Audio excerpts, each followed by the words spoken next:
ask three questions first, which will make it very clear that the BJP is directing and using the Election Commission to damage India's democracy. The first question, why is it that the CJI was removed from the selection panel of the Election Commissioner?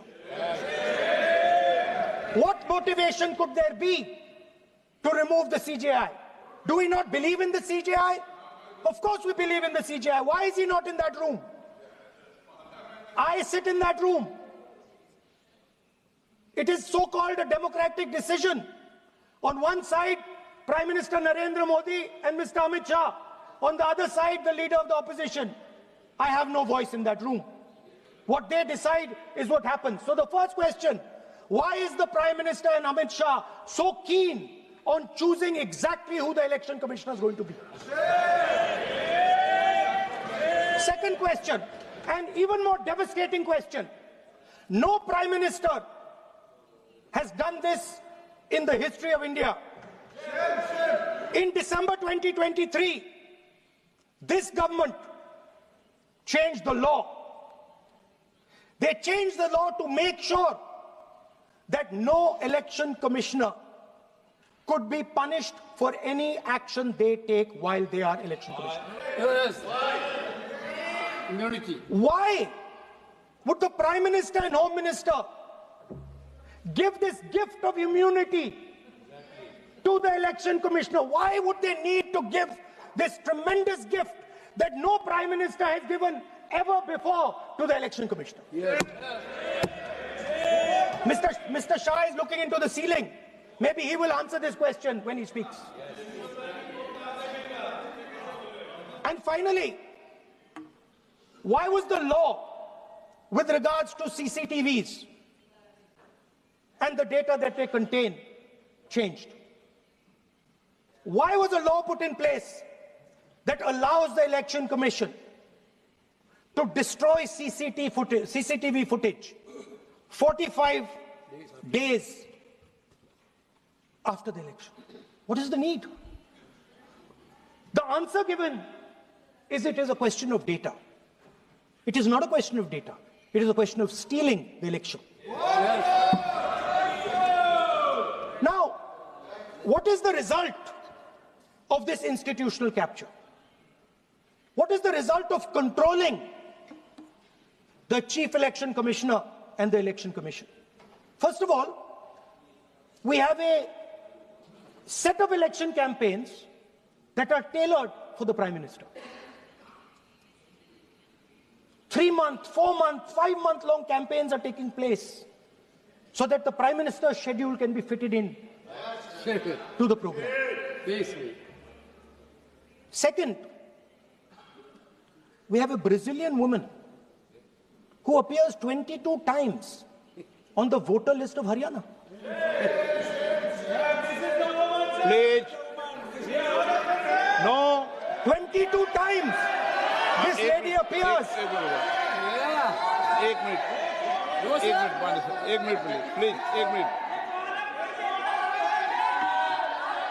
आप नेता प्रतिपक्ष है, मैं इस तरीके से सदन की कार्रवाई नहीं चलने दूंगा. ये सदन है, सदन की गरिमा को बनाए रखें. आप सदन की गरिमा से बोलेंगे तो ठीक नहीं, जैसे सदन नहीं चलेगा. नो, गलत तरीका है आपका, नहीं होगा. आप ले रहिए, आप ले रहिए. नहीं, माननीय प्रतिपक्ष के नेता, आप पहले अपने सदस्यों को समझाइए. नहीं चलेगा, नहीं, ठीक नहीं है. नो, नहीं, बिल्कुल नहीं चलेगा. अगर आप सर माननीय प्रतिपक्ष के नेता, आप अपने सदस्यों को गरिमा समझाइए. सर, बट ये तरीका आप इतने सालों तक यहाँ पर हैं, ये तरीका उचित है क्या? सर, विरोध का तरीका होता है, लेकिन ये उचित तरीका नहीं है. तरीका इधर भी नो, उधर का तरीका क्या है सर? नो, सबका तरीका उधर से होगा, उधर से भी बोलेंगे, इधर से बोलेंगे, सब जगह से बोलेंगे. Speaker, sir, I don't agree with the showing of photographs here, but it is a reflection of our democratic structure. This is what is happening in our democracy, that you're not allowing us to show. This Brazilian woman has appeared 22 times on the voter list in Haryana. And not only that, there is one woman whose name has appeared 200 times, more than 200 times in one booth in Haryana. And it is very clear, and I have proven without doubt, that the election of Haryana was stolen and the theft was ensured by the Election Commission of India. I've said it again and again and again. Now, nowhere has the Election Commission answered my questions. The Election Commission has not told me why this lady's picture has appeared on the polling list. They have not told me why lakhs and lakhs of duplicate voters are existing. They have not told me why a BJP leader is coming from Uttar Pradesh to vote in Haryana. These are straightforward questions. And there is clear proof which I have put in front of the country. Right? But the Election Commission has no answer to these questions. And that is the result of the complete capture of the Election Commission by the people across the aisle. By the way, you're talking about SIR in Bihar. Let me say something about SIR in Bihar. Why is it that after the SIR in Bihar, 1.2 lakh duplicate photos are existing in Bihar, in the voting list? If you've cleaned up the voting list, why are there 1.2 lakh duplicates in Bihar? And we've not just proven this about Haryana. We have proven this in Karnataka, we have proven this in Maharashtra, and I'm absolutely certain this is how you're winning elections in Madhya Pradesh, in Uttar Pradesh, in Bihar, across the country. Now, so what I'm putting on the table is, it is very clear that you've captured the institution. I've shown the mechanism of that capture. I'm also showing you how the Election Commission is doing things that are completely out of line. I'm not getting any answers. Right? So now, let us come to how, when we're talking about electoral reform. Electoral reform is very simple. The point is, nobody wants to do it. The government doesn't want to do it. What does electoral reform require? What we've been saying. Number one, give machine-readable voter lists to all political parties 1 month before the election. That's the first step. The second step is take back the law that allows the destruction of CCTVs, CCTV footage. Very simple, not difficult. While you're doing that, also tell us what is the architecture of the EVM. Give us access to the EVM. Let our experts go and see what is inside the EVM. Till today, we have not had access to the EVM. We are not shown the architecture of the EVM. We're not physically allowed to go and see an EVM. Give us the architecture. Give us access to the EVM. And finally, please change the law that allows the election commissioner to get away with whatever he wants to do. That's all the electoral reforms you need. And I want to assure the election commissioner that they might be under the impression that this law lets them get away with it.